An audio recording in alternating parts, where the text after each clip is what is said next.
You are now listening to the Vegan Stuff podcast with Caavakushi. Hosting this podcast today are our two AI hosts, Sam and Kim. If you simply can't get enough of us, go to Caavakushi.com and sign up for our vegan newsletter and get our free 7-day high-protein vegan meal plan.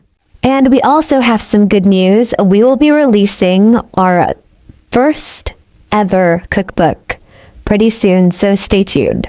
Hey, don't forget to follow us on our socials too. Welcome back to The Deep Dive, brought to you by the Vegan Stuff with Caavakushi podcast. I'm Sam, your co-host. And I'm Kim, your other co-host. Always great to be here, Sam. Likewise. And today, we're ready to unpeel the layers of a story that, well, often goes untold behind the glittering facade of Hollywood. We are indeed. We're focusing on a face you definitely recognize, a true titan of the silver screen. Oh, yeah. But we're diving into an aspect of his life that, while maybe less publicized, is incredibly impactful. We're talking about Leonardo DiCaprio. Leo. And specifically, his unwavering, decades-long commitment to saving our planet and his significant, undeniable ties to the vegan and broader plant-based movement. That's right, Kim. For this deep dive, we've pulled together quite a stack of sources. We really have. Everything from, mainstream celebrity news outlets to comprehensive environmental reports, academic studies, even articles directly from the vegan industry itself. Yeah, including a surprisingly insightful piece from, get this, a vegan toothpaste company. You find info in the most interesting places sometimes. You really do. Yeah. So our mission today is to go way beyond the red carpet, beyond those iconic Oscar speeches. We really want to understand how one of the world's most recognizable stars is literally putting his money where his mouth is, or maybe more accurately, where his extensive investment portfolio is. Good point. All to champion a more sustainable, and yes, often vegan, future. And you, our wonderful listeners, who we know are deeply invested in the vegan lifestyle and environmentalism. Yeah, you guys are going to find this fascinating. You might be pleasantly surprised by some of the profound nuggets of knowledge and strategic genius we uncover here. It really raises a core question, doesn't it? How does a Hollywood titan, who, let's face it, sometimes seems contradictory, manage to be one of the most effective, pragmatic, environmental, and plant-based advocates out there? Exactly. Influencing millions, maybe even beyond what, personal perfection could ever achieve. That's the puzzle we're eager to unravel today. The roots of an activist, DiCaprio's environmental beginnings. Okay, let's dig in. Did you know we have a vegan search engine, a vegan forum, a vegan newsletter, and so much more coming soon? So why not check us out at Caavakushi.com. For many of us, right, who find ourselves really invested in veganism, environmentalism, that passion often traces way back to childhood. That innate curiosity. Yeah, that love for animals, for nature, for wild places. And it turns out, for Leonardo DiCaprio, was pretty much the same. Yeah, the sources suggest his environmental passion goes right back to his earliest years. Apparently, he was, totally obsessed with animals. Like a lot of kids are. Exactly. Dinosaurs, biology. Captivated by it all, it seems like that fundamental connection to living creatures and the earth really set the stage for his activism later on. It's amazing how those early interests shape us, isn't it? Absolutely. And it wasn't just a fleeting thing that faded when he got famous. This passion turned into action really quickly. Think about this. Titanic makes him a global megastar in '97. Unbelievable fame, right? Household name overnight. Totally. And just 1 year later, in 1998, he establishes the Leonardo DiCaprio Foundation. Wow, just 1 year later, that's fast. Right. And this wasn't some, vanity project. This foundation, which, by the way, has since evolved and merged into the larger organization Rewild, had a clear mission from day one: protect the world's last wild places. That's a powerful mission statement. And the impact, we're not talking small change here. Since it started, it's awarded over $100 million in grants. $100 million? Yeah. That's staggering. It is. Supporting more than 200 different environmental projects all over the globe, that's a huge long-term financial commitment to conservation. Especially starting so young and so early in that massive phase of his career, it shows real vision, not just like reacting to fame. Exactly. It speaks volumes about his approach, maybe differentiating him from, other celebrity philanthropists. And the scope you mentioned, it's not just focused on one area, is it? Not at all. It's truly global. We're talking projects protecting elephants in Africa, safeguarding vital natural habitats right here in California. Crucial ecosystems. Absolutely. Ecosystems supporting countless species. It really hammers home how interconnected everything is. It does. Protecting these animals, their land. Yeah. It's fundamentally about protecting our collective home. It's about planetary health. Well said. It's a holistic view, understanding that intricate web of life. So direct funding is huge, obviously. Yes. But he didn't stop there, did he? He used his other major platform. His artistic platform, exactly. He understood early on that storytelling can be just as powerful, maybe even more so sometimes, than just money. Right. So he became this prolific producer, narrator, presenter for a whole series of, frankly, groundbreaking environmental documentaries. Oh, yeah, I remember so many of those. They weren't just dry facts, were they? Not at all. They're meticulously crafted films designed to immerse you, make you feel it, provoke that deeper understanding, and ultimately inspire real change on a mass scale, like a global classroom almost. Yeah, it's a great way to put it. I know Cowspiracy had a massive impact, especially in our community. But were there others maybe less talked about but still important? Good question. Because, some hit the mainstream harder, but his filmography is rich with this stuff. Back in 2007, for instance, he co-wrote, produced, and narrated The 11th Hour. Okay, I remember that title. It was this really comprehensive, kind of stark look at general environmental degradation. Loads of interviews with scientists, thinkers, leaders, painted a broad picture. Setting the stage, maybe. Sort of. Then, 2014, Virunga, he was executive producer on that, shining a light on the incredibly dangerous work protecting the last mountain gorillas in Congo. Oh, wow. That's vital work. Absolutely heroic stuff.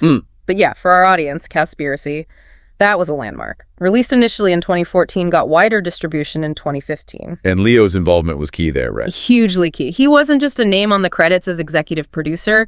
His involvement massively boosted its profile, and this film directly challenged animal agriculture. Which was pretty bold at the time. Very bold. It exposed the devastating environmental impacts that, frankly, a lot of big environmental groups weren't talking about. And Keegan-Kuhn, one of the directors, actually said DiCaprio became totally obsessed with it after seeing a screener. Obsessed? Wow. Yeah. And Kuhn stated the film profoundly influenced Leo to make a big personal change. He apparently gave up beef after seeing it. No kidding. That's powerful. The film actually changing his own diet. It's a testament to how media can shift perspectives, even for someone like him, leading to more compassionate, planet-friendly choices. That really is a powerful endorsement. What else should we know about in terms of his documentary work? Well, following that, in 2015, he EP'd Catching the Sun, looking at the growth of solar power, the economic side of it. So solutions-focused, too. Definitely. Then 2016, arguably one of his biggest. Before the flood, he was the presenter, narrator, producer, a really exhaustive global look at climate change. That's the one where he spoke to Obama and the Pope, right? That's the one, talking to everyone, from world leaders to climate scientists, trying to make the crisis accessible. And more recently?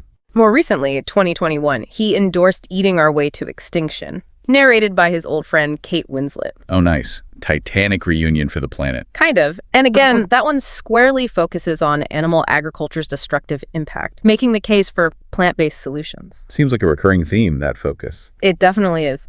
And you've also got others he executive produced, like The Ivory Game in 2016 about the illegal ivory trade, harrowing stuff, and Ice on Fire in 2019 looking at Arctic methane release and potential solutions. It's an impressive list. And what strikes me is, like you said, they're not just information dumps. They're designed to hit you, to change perspectives on a massive scale. Exactly. Inspire concrete action. Which for us as vegans, understanding that power of media, it's crucial, isn't it?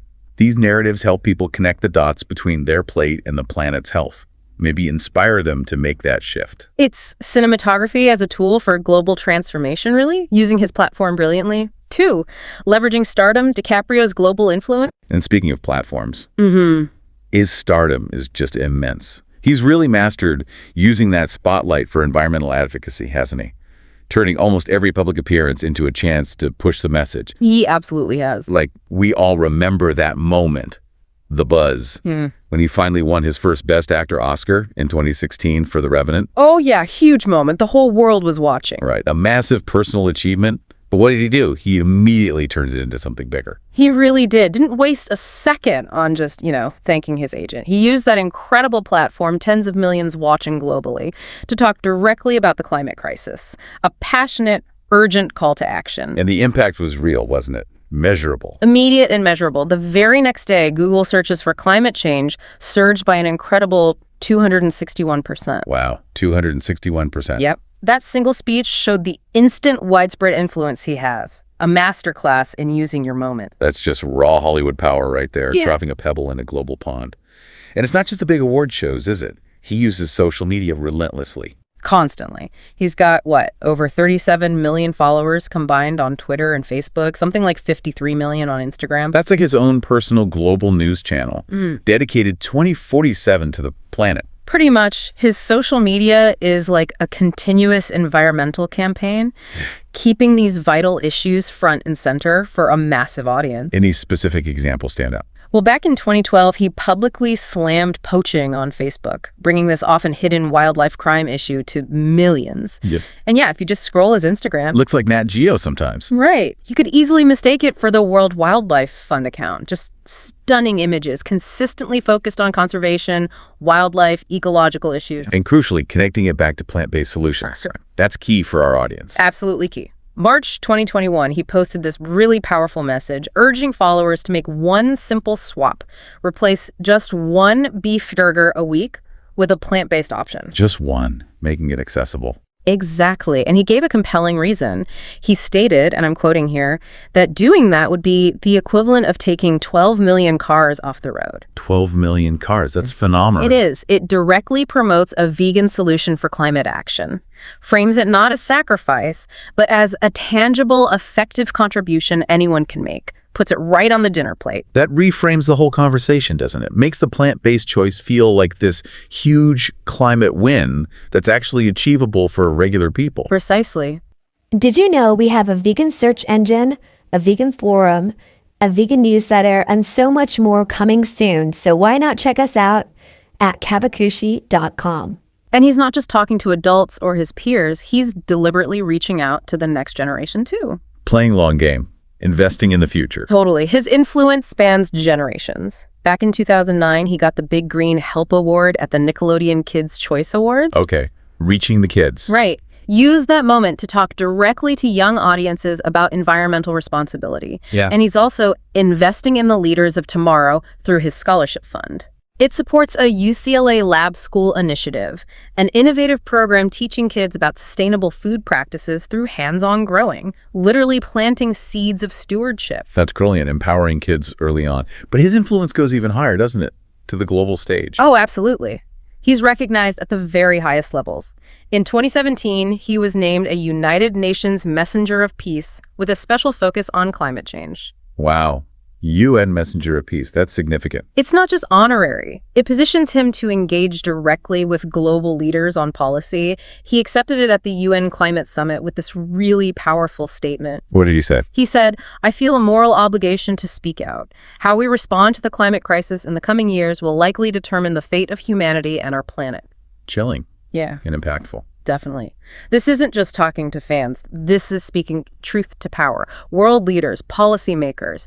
It gives his advocacy huge legitimacy on the global stage. It really shows the incredible range of his influence. From Nickelodeon to the UN, hitting every demographic. It's honestly inspiring how effectively he uses that platform. He really does walk the walk on a global scale in terms of advocacy. 3, the V word is Leonardo DiCaprio vegan, a deep dive into the ambiguity. Okay, so this naturally brings us to the big question, Yeah. one that definitely gets debated in our vegan community. The elephant in the room, maybe? Or the bison? Huh?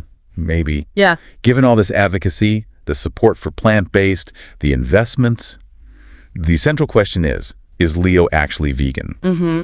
Because despite everything, our sources are clear. DiCaprio has never publicly stated that he's vegan. It's still ambiguous, a bit of a who ate it mystery. It's true. No official confirmation from the man himself.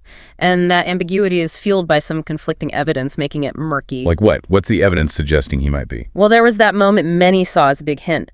Vegan musician Moby, who's a friend, apparently called him a bold-faced vegan in a 2019 Spectator article. Moby said that. Okay. Yeah, it was after Moby sold a house to Leo's parents. He kind of grouped Leo in with other outspoken vegans. So for many, that felt like an insider slip-up. Confirmation. Right, a little peek behind the curtain. That definitely caused some buzz. It really did. But then there's the counter evidence, the big one, the revenant. Yeah. The raw bison liver incident, that's hard to ignore if you're talking strict veganism. Thankfully. Tell us about that again. So 2015, filming The Revenant under brutal conditions, he famously ate actual raw bison liver on camera for his role as Hugh Glass. Ugh. Why? He said it was to make the scene wholly authentic, to get into the essence of the character. Artistic integrity, basically. Wholly authentic. But yeah, obviously that act starkly contrasts with a strict vegan lifestyle, which aims to exclude animal exploitation as far as is possible and practicable. Right, we're definitely not sure that fits the possible and practicable part. It's a real head-scratcher for anyone hoping he was fully in the V Club. It creates a definite discrepancy. So, his personal diet, ambiguous. But his actions, his statements, his investments, they strongly suggest a significant commitment to plant-based solutions for environmental benefits. So maybe it's less about the personal label for him. It seems that way. Yeah. More about leveraging his influence for maximum systemic impact, a very pragmatic approach. Which is an interesting point, isn't it? Especially for our community, grappling with veganism in a non-vegan world. Could his strategy be more effective? Precisely because he doesn't strictly label himself. How do you mean? Well, maybe by promoting plant-based alternatives strongly, without demanding everyone go fully vegan overnight, he appeals to a wider audience, people who aren't ready for the full commitment. That's a really insightful take, meeting people where they are, perhaps? Yeah. Is it the nuance between being a declared vegan versus being an environmentalist who champions plant-based as a key solution? I think that's exactly what the sources suggest. His consistent message is that shifting from animal meat to plant-based is one of the most powerful measures someone can take to reduce their impact on our climate. Focusing on the collective impact. Exactly. Urging millions to make one change, which adds up globally. It's about driving widespread adoption, maybe more than personal purity. Pragmatic calculus, influence versus perfection. It's definitely a pragmatic approach to a huge problem. Influencing the masses versus a perfectly consistent, maybe more isolated ideal. A tough tightrope to walk. For any celebrity activist, for sure. 4. Investing in a plant-forward future. DiCaprio's portfolio for the planet. Okay, so let's talk about where he really puts his money where his mouth is, his investments. He's not just advocating, he's financially backing the companies building this sustainable plant-forward future. This is where it gets really interesting, I think. He's using his capital and influence to drive the very shift we as vegans want to see, funding the revolution, basically. It's brilliant. So what are some key ventures? Well, he's diversified across a range of innovative companies, a big one. He was an early investor in Beyond Meat back in 2017. Right, when things were really taking off for them. Exactly, pivotal moment. And we know their aim, replicate the real meat experience. Look, cook, taste, even the bleeding beet juice. To appeal to meat eaters, primarily. Precisely, making it accessible. And Leo actively endorsed them on social media, linking it directly to climate action with that 12 million cars off the road statistic if people swap just one burger a week. Powerful framing, connecting the dots for consumers. Definitely. It wasn't just a celeb photo op, it was articulating the clear climate benefit, promoting accessibility and impact for everyone. Making it easy, relatable, quantifiable, smart. What other food ventures has he backed? He's spread his bets. Also in 2017, he invested in hippies. Oh, the chickpea puffs. I know those. Yep. Transforming chickpeas into revolutionary snack products. The sources highlight how focusing on pulses reduces greenhouse gases linked to dairy, effectively sparing the suffering of cows. Interesting angle. So, snacks covered. What else? He's also invested in Califia Farms, big player in the dairy-free milk world, making plant milk ubiquitous. Good move. Availability is key. And he's backed Perfect Day. They're the ones doing animal-free dairy proteins through fermentation, like dairy identical, but without the cows. Wow, that's cutting-edge stuff. It really is. Shows his investment in innovation, tackling the dairy industry's footprint and ethical issues head-on. So burgers, snacks, milk, even futuristic dairy proteins. He's really covering the bases. What about, like, fast food? Yep, he's in that space too. Strategically involved with Neat Burger. The London-based chain, Yeah. co-founded by Lewis Hamilton, right? That's the one. Vegan fast food. Leo's investment helped them focus on expanding into the US, trying to bring that convenient, appealing fast food model, but plant-based. Makes sense. Mainstream accessibility. Exactly. Leo himself said, disrupting our food system with sustainable alternatives is one of the key ways we can make a real difference. Shows his belief in meeting people where they eat. Sounds like a power duo. Hamilton and DiCaprio backing vegan fast food signals a cultural shift, but I feel like I heard something about Neat Burger recently. Not all smooth sailing. You're right to bring that up. It's crucial for a balanced picture. Recent reports, May 2025, indicate Neat Burger did face huge losses. Oh, dear. Yeah, and they've been shutting down some locations, including their first big U.S. spot in New York. Ouch. So even celebrity backing isn't a guarantee. Exactly. It shows the food industry is incredibly competitive. Operational challenges are real. Even for celebrity-backed vegan ventures, it's a tough market, a dose of realism. Definitely a dose of reality. Good intentions and star power don't automatically equal profit. Still businesses. Did you know we have a vegan search engine, a vegan forum, a vegan newsletter, and so much more coming soon? So why not check us out at Caavakushi.com.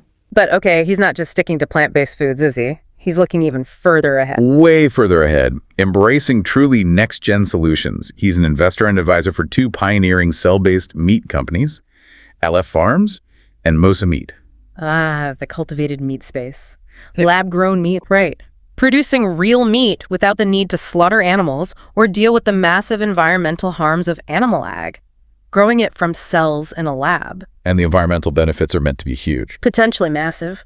One study projected cell-based beef could mean 92% less climate impact, 93% less air pollution, 95% less land use, 78% less water compared to industrial beef. Those numbers are staggering. They really are. Now, I know this is complex for some vegans. Lab meat still feels like, well, meat even without the slaughter. Mm-hmm. How do the sources frame Leo's take on it? They suggest he sees it pragmatically, as a necessary step towards a slaughter-free future. It might not align with every aspect of traditional vegan philosophy, especially the animal rights purist view, right, but aims to eliminate the huge environmental footprint and direct suffering of traditional farming, especially for the majority who still want conventional meat. It's seen as a vital bridge technology. A solution for the mass market, addressing environment and ethics at scale. Makes sense. And he's applying this thinking beyond food, too. He invested in Vitra Labs, Inc. in 2022. What do they do? They're working on the world's first pilot production of cell-based leather. Lab-grown leather, wow. Yeah. A kinder, more sustainable alternative to traditional leather, which has huge environmental costs, deforestation, water use, cruelty. It's about creating materials for a compassionate future. So no more excuses about finding high-quality, cruelty-free options for food or fashion. He's really pushing boundaries. What about shoes? Always tricky for vegans. He's made a splash there, too. In 2023, invested about 4 million pounds in Leci vegan shoes. Leci, okay. What's special about them? They're all about cruelty-free, ethical footwear made from really innovative, sustainable materials. Like each pair uses the plastic from 20 recycled bottles. Nice. Plus cork, bamboo, recycled nylon, natural rubber. They even won Best Vegan Shoe at the 2022 PETA Fashion Awards. Impressive. And Leo's quote on that? He said, "I am proud to be an investor in Leci, a brand dedicated to minimizing its environmental impact." Clearly sees it as extending his mission. Fantastic. Recycled bottles into stylish shoes. Sounds perfect. But, let me guess, another financial snag here too. Like Neat Burger. Unfortunately, yes. That seems to be a recurring theme, doesn't it? Provides important context. Despite the celeb backing and awards, Lesley also reportedly had a staggering £3 million loss by May 2025. Wow. 3 million loss. Yeah. It really underscores the challenges of scaling these sustainable businesses, even popular ones. Good ethics don't always mean instant good economics, especially in new sectors. It's often a long game. A real investment in the future then, not just quick returns, bumps along the road, or maybe part of transforming industries. Seems likely. And it's not just animal-free products either. Briefly, he also partnered with Kingo in 2018. What's Kingo? An off-the-grid solar company, bringing clean, affordable solar energy to remote communities without electricity, leapfrogging fossil fuels. Okay, so a truly holistic approach. Clean energy access, too, rounds out the portfolio nicely. Just a broad commitment to sustainability and equity, V critiques and the hypocrisy debate. Okay, now, we have to touch on this. You can't really talk about celebrity activism without addressing the critiques. especially for someone like Leo, advocating so hard for environmental causes linked to consumption. The eco-hypocrisy charge comes up, right? It inevitably does. It's a natural tension. Critics, often from industries maybe threatened by his message or just people who feel he isn't walking the talk, point to his lifestyle. The private jets, the yachts. Exactly. His reported use of private jets, owning large yachts, multiple mansions. They see it as directly contradicting his calls for average people to cut energy use and meat consumption. Who are the main critics here? Sources like Beef Magazine, for example, or prominent cattle ranchers like Amanda Radke have been quite vocal. They level that eco-hypocrite accusation. Their argument is basically, if he really believes it, his personal choices should align much more closely. It's that classic practice what you preach argument, and it resonates with some people. Is it a valid point? Can you call him a hypocrite for the jets or not being strictly vegan? It forces us to confront those complexities, doesn't it? Individual actions versus systemic influence. And our sources dig into this, especially from a vegan angle. Can you be an environmentalist but not a vegan? A question many of us ask. Right. Many vegans, especially those motivated by the environment, argue passionately they're intrinsically linked. They'd say you can't be a consistent environmentalist without being vegan, given animal ag's massive footprint. Greenhouse gases, land use, water. It's undeniable. Exactly. For them, ignoring your plate's impact is a major inconsistency if you claim to champion the planet. It's a strong argument, deeply felt in our community, feels like the most direct personal action. But do the sources offer counterpoints? Figures who are effective without fitting that exact mold? They do offer some interesting examples that challenge that either thinking. Think about Sir David Attenborough. A legend. Absolutely. One of the most effective, beloved environmentalists ever. His influence is monumental, inspiring millions. Yet he's not a declared vegan. He has cut down on meat, reportedly, but isn't strictly vegan. So does that invalidate his contribution? The sources argue, not in our book. His impact on global consciousness is just too vast to dismiss based on his personal diet alone. That's a powerful counterexample. Any others? Then there's Lewis Hamilton. We mentioned him co-founding Neat Burger. Hamilton is vegan, outspokenly so. Right. But he's a Formula One driver. His job literally involves jetting around the world for a sport with a huge carbon footprint. The sources use this to say, no one is perfect. Even within the vegan community. Exactly.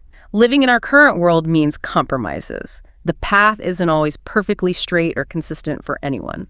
These examples really highlight the paradoxes of trying to live ethically in a system not built for it. So what's the takeaway? How do we balance individual consistency, which feels important, with the need for huge systemic change? The synthesis from the sources seems to be, the ultimate goal is maximum positive impact. Yes, leading by example is powerful, adds moral weight, but influencing millions through strategic investments, through powerful advocacy, that might ultimately have a far greater effect than making changes on an individual level, especially with the urgency of the climate crisis. Reaching the widest audience, driving innovation, making sustainable choices easier for everyone, not just the already committed. Exactly. Pragmatic change might outweigh purist perfection in terms of overall impact. That really helps navigate these complexities. It's a conversation we have a lot. Not always black and white, but shades of green and plant-based. Doing the most good effectively with the tools you have. Well put. Episode outro. So Kim, wrapping this up, what does this all mean for us as learners diving deep into Leo's world? What's the big takeaway? I think it means his contribution to the vegan and environmental movement is just undeniable. It's monumental, far-reaching, regardless of whether his personal diet is 100% plant-based. His actions speak volumes. They really do. His investments, his advocacy, they don't just amplify the message. They actively make plant-forward solutions more mainstream, more accessible, more appealing. And he's funding the future, right? Cell cultivation, potentially revolutionizing our food system towards that slaughter-free future. He's genuinely trying to shift culture and industry at a massive scale.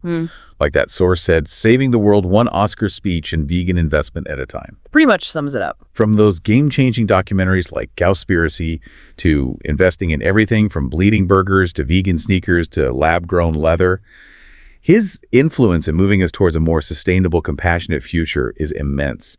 He's putting his star power, his network, his capital behind the changes we care so much about. And this whole exploration leaves us with a really important question for you, our listener, to think about. Ooh, lay it on us. As we see more celebrity-backed sustainable ventures, more innovative tech like cultivated meat and leather, how do we balance that ideal of individual vegan adherence with the pragmatic, urgent need for widespread environmental impact? A crucial question. What role do you think these disruptive technologies will play? Will they truly bridge the gap, helping the non-vegan world become more compassionate and sustainable at scale, even if the methods look different from traditional veganism? That is definitely food for thought. Thank you for joining us on this deep dive into Leonardo DiCaprio's complex world of eco-crusading and plant-based pioneering. Always a pleasure to dig into these topics. Join us next time for another deep dive into the fascinating information you bring to us right here on The Deep Dive by the Vegan Stuff with Caavakushi podcast. Thanks for listening. We hope you liked this episode. If you did, we'd really appreciate it if you could give us 5 stars on whatever platform you're listening to this podcast on. Also, we would be so appreciative if you could just share this episode or this podcast with all your friends and family who are vegans or vegan friendly. We're also really excited because we are going to be launching something really cool pretty soon on the site, so keep an eye out for that. And we will see you really soon with a new episode.